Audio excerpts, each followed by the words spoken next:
go.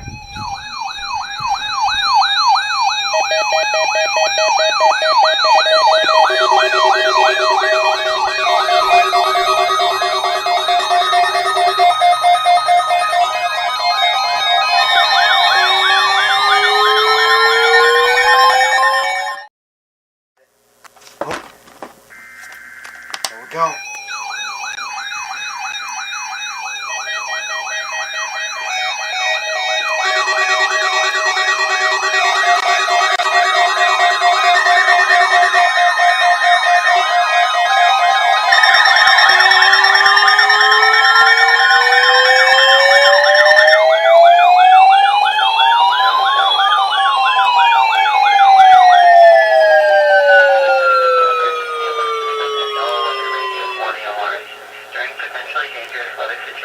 The National Weather Service transmits a signal that automatically activates specially built receivers to warn of the impending hazard.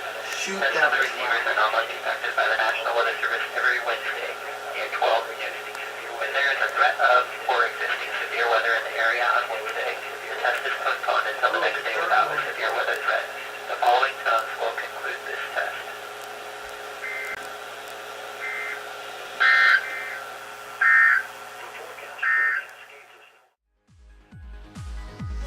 Hello everyone, thank you for watching this upload. You can find the link to my latest upload in the description, as well as links to my Twitter page, Instagram page, and SoundCloud page. Below that you can find links to my latest EAS video, my latest siren video, my latest DJ video, and my latest vlog. Thank you all for watching, and I will see you guys during the next upload.